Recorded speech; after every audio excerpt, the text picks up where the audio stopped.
Well, on behalf of all the other tutors who, from the lockdown course, who couldn't be here, welcome. And I've got to say that your choir puts most English choirs to shame. You're absolutely brilliant. So.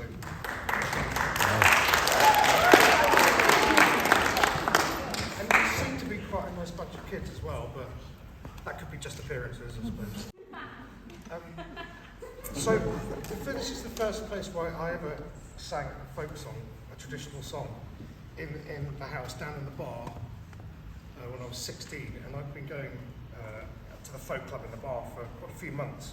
And in those days, there weren't many people of my age then who were into traditional music. There was a bit of a sort of gap of about 15 years where young people just weren't interested in particularly traditional English music. So I was the youngest person at the club, and probably the next person in age was the age that I am now. It's that bad, really. And I was very, very nervous. But the people in the club were very, very encouraging. And after several weeks of being pestered by them, or the other thing, I used to get served beer underage down there, but I didn't tell you that. After a few weeks of being pestered by the regulars, I sang my first ever solo unaccompanied traditional song. Now, at the corner of the bar, there was an infamous character, a Glaswegian who, I can't remember his name, but he sort of lived on in Cecil House, folk memory. And let's say that he used to like sitting by the bar. It was a very natural home for him. And he apparently had a repertoire of about 400 songs. And they'd just come to him, different songs would come to him. But he was quite curmudgeonly, especially when he was in his cups. So I sang this traditional song, and I was very, very nervous, almost as nervous as I am now. And at the end of it, all the regulars clapped and came over and gave me a hug, whatever, and said, it's brilliant to hear a young person singing traditional English music. But this particular gentleman, he lurched off his stool at the corner of the bar, and he staggered towards me, and his face that far from me. He said, "Never sing again, you're a child of the devil." And that was my introduction to Cecil House. So I must be a bit better for you than it was for me. So I'm going to attempt, despite sort of having long COVID, to sing you a couple of songs. The first of which was collected from my great-great-great-great-aunt Edith Sartin, and she was visited in 1906 by two folk collective brothers, the Hammond brothers, and the manuscripts of their collective work are all downstairs in the archive, and I've seen the manuscripts. It's a great, some people, their inheritance involves jewellery or cars or houses or money or works of art. My inheritance is 120 traditional songs, which I think knocks all of the other things into a cocked hat, actually. It's a wonderful thing to have. So I've been down to the library and I've seen the manuscripts. And on the manuscripts it says, collected from Edith Sartin, Corscombe, Dorset, July 1906. It's a catalogue number, various other bits of information. But even if I hadn't seen the manuscripts and seen Edith's name on them, I would have known this song had been collected from my family because, quite frankly, it's very, very miserable. It's a song about sheep stealing, death, poverty, and general misery. Hope you like it. Have you got a pitch pipe? Yeah, what would you like? An A, please. An A. Yeah.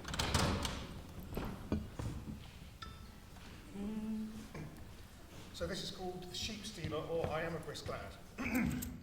Well, I am a brisk lad, but my fortune is bad. And I am most wonderful poor. Oh, indeed, I intend my life for to mend, and to build a house down on the moor, my brave boys, and to build a house down on the moor. My father, he does keep fat oxen and sheep, and a neat little nag on the downs, in the middle of the night when the moon shines bright. There's a number of work to be done, my brave boys. There's a number of work to be done. ride all around in another man's land, and I'll claim a fat sheep for my own.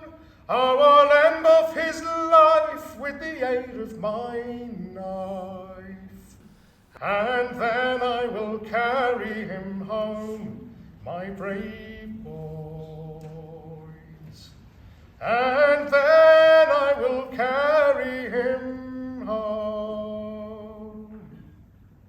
My children, they will pull the skin from the ewe, and I'll be in a place where there's none.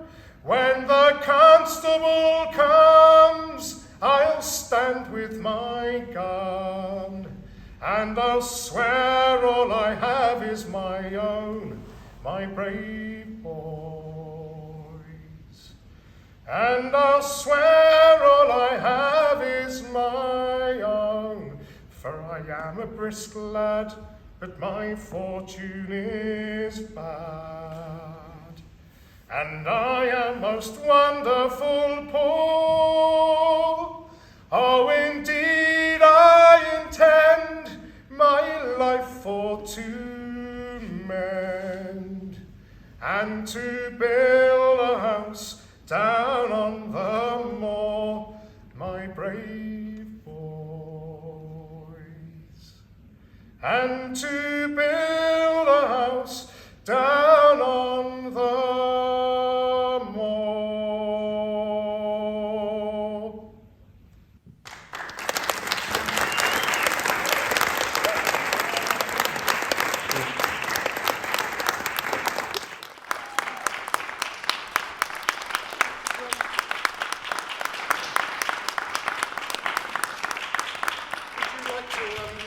Chorus song with me.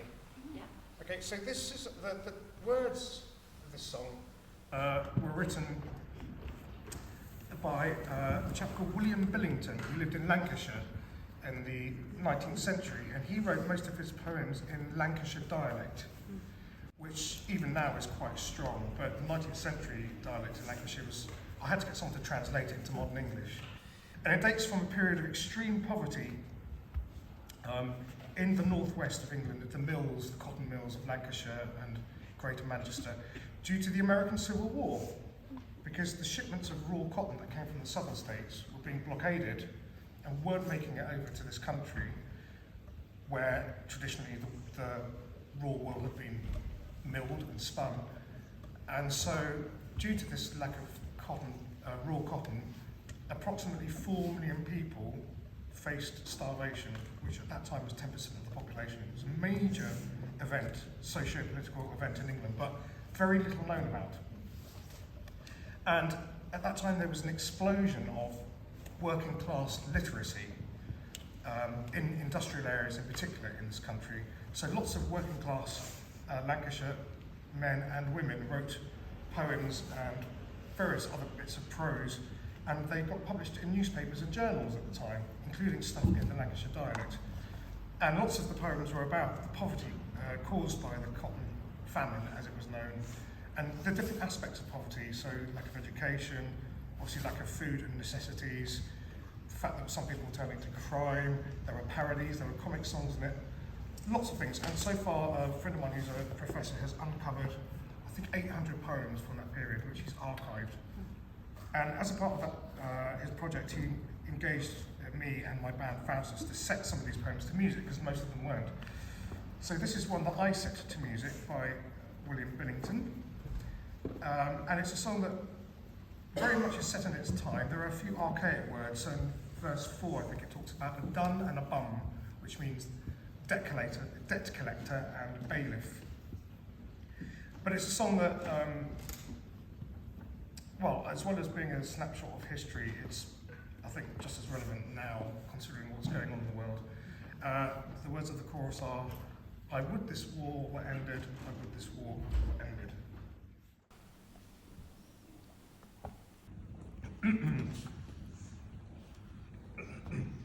No one knows what we've been through since the factory stopped at first, and how much life's been wasted too. and how much time we've lost. I try sometimes to reckon up, but counting could not mend it. When I sit down with nought to sup, I would this war were ended. I would this war were ended. A decent chap will do his best, and out of what he earns, he'll get the eldest son in trade, and the rest he'll send to learn.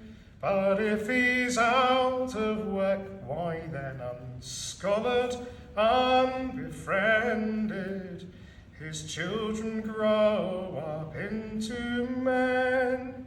I would this war were ended. I would this war were ended. A body's lifetimes quickly are, e'en for them that live so long. So doesn't it seem sadly wrong for the healthy and the strong to give 3 whole years' pith and pride to rust and ruin mended, and raging on the loss beside? I would this war were ended. I would this war were ended. Now I fear neither dun nor bun, with all their kith and kin. They'll fetch nought out of the house by gun, because there's nought left in. I'm nearly weary of my life, and couldn't, if I'd spend it, get scran for kids, myself and wife. I would this war were ended. I would this war were ended. Some talks for north and some for south, with smooth and oily tongue. But if they'd sense, they'd shut their mouth, for both of them's in the wrong. And it's not right to let 'em fight, if the world has wisdom, lend it, to put these crooked people straight. The war would soon be ended. The war would soon be ended. No one knows what we've been through since the factory stopped at first, and how much life's been wasted too, and how much time we've lost. I try sometimes to reckon up, but counting could not mend it. When I sit down with nought to sup, I would this war were ended. I would this war were ended.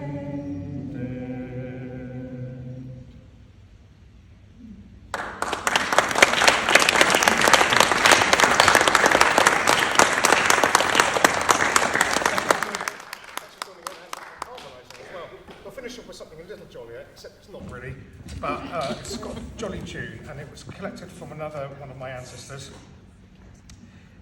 It's called these. It's known as Pleasant and Delightful, or The Soldier and His True Love. And again, this has got a chorus, which each chorus repeats the previous lines of the verse. You'll get it, I'm sure.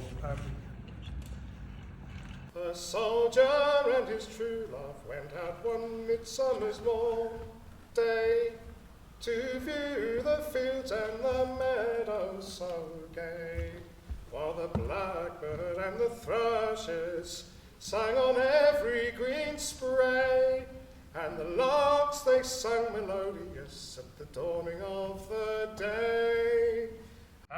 the larks they sung melodious, and the larks they sung melodious, and the larks they sung melodious at the dawning of the day.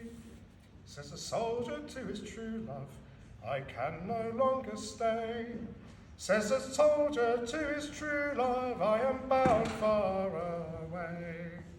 I am bound to the Indies, where the loud cannons roar.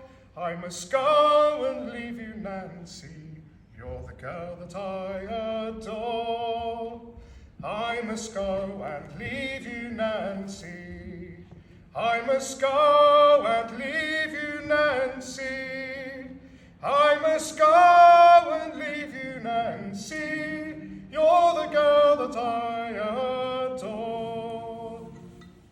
Then a ring from her finger she instantly drew, saying, take this, dearest William, and more I'll give to you. And as he was embracing her, tears from her eyes did flow, saying, may I go along with you? Oh no, my love, no. Saying, may I go along with you?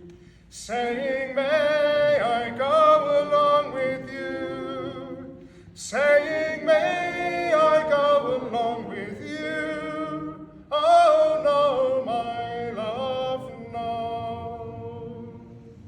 Says the soldier to his true love, I must be on me way. The topsail is furled and the anchors are weighed, and our ship she lies waiting, all on the flowing tide. But if ever I return again, I'll make you my bride. And if ever I return again, and if ever I return again,